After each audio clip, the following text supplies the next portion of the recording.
Yo, Philly 254 living life. Back at it. Now we have yet another episode of How Well Does It Play on the Steam Deck. And the game in question today is SIFU. I believe I'm saying that right. SIFU.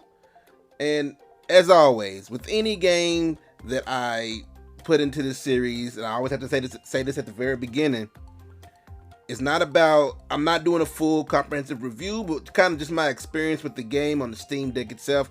And if I had to make any changes to the Steam Deck or modifications, not changes to the Steam Deck, but changes to the settings or whatnot, to kind of get the game to run a little smoother if it has some hiccups or whatever. So, first thing out the gate, I'm going to say I did have to make some changes with this particular game. Nothing technically within the actual game settings. I just let those run as they were. But I did have to change the Proton layer from the 7 or default, my default is 7, but to Proton GE Proton 7-53. So, and the reason for that being is when I played it just off my default that I had, I did notice some screen tearing or whatnot here and there, a little stutter, especially coming into when I first load into a level or whatnot. So I did notice a little stutter right here and right there. Or sometimes every now and then I'll open a door from a cutscene. When I switched the Proton layers, all that kind of vanished on me. So that was pretty cool. Now, well, you know what? I won't say completely vanished. There was a little bit here and there, but it was like very far and in between. Now, of course, now that I've got the in particulars out the way, I will discuss, as always, just my overall, how much fun was the game to me, especially on the Steam Deck. And for those who don't know what this game is or what it's about, it's essentially a beat 'em up. But it's pretty fun. And I'm not saying beat 'em ups typically aren't fun, but I haven't played a beat 'em up for forever. So basically, you jump in. I'm not gonna go to the whole story. I was just about to. I'm not gonna go to the whole story. But you start a level, and you jump in there, and you just beat up everybody up you see. I think there was one level where I wasn't supposed to beat somebody up, or maybe they weren't a threat to me. I beat them up anyway because they were there. So I don't know if they were going to try to fight back eventually, but they went down with like one hit, so I don't think they were meant to get beat up. But they got it anyway. And the whole thing, the whole premise of the game is pretty neat.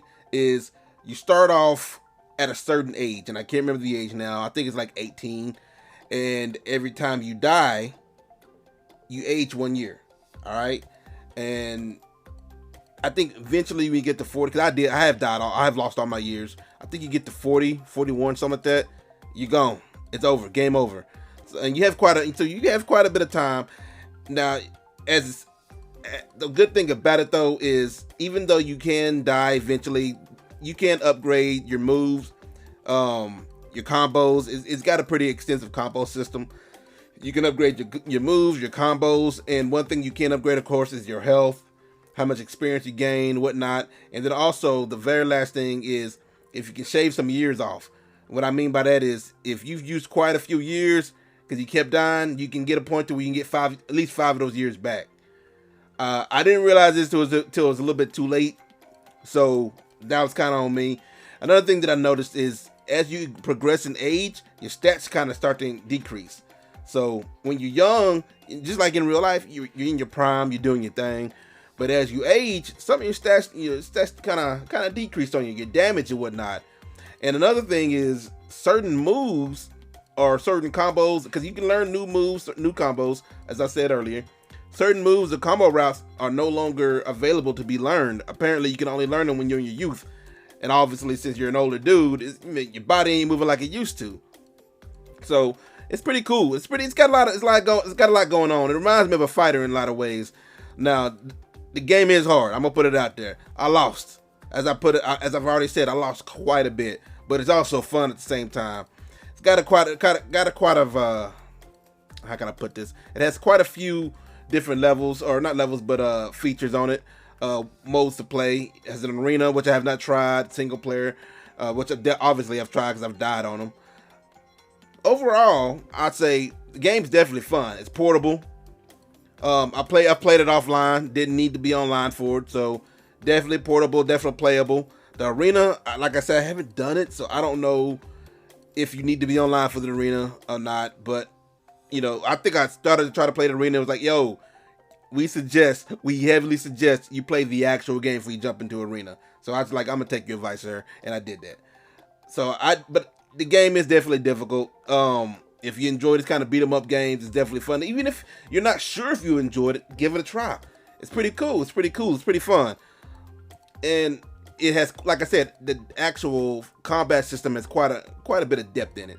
I'm trying to avoid mentioning any of the storylines or whatnot, but you will face a variety of enemies, and a lot of the enemies are pretty basic.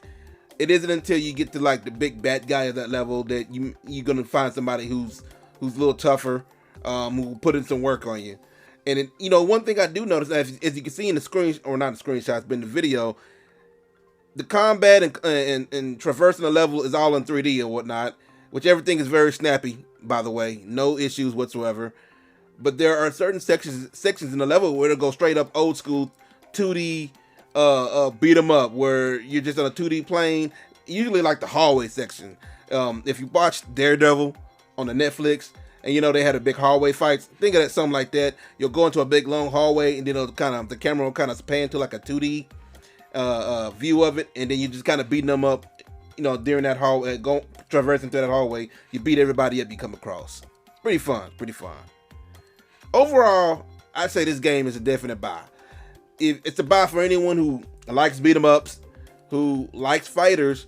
I would say it's probably about, even if you're not sure if you like it or not, you just like action games or whatnot, but you're not sure if you're gonna like this, try it out. I'm pretty sure you'll like it.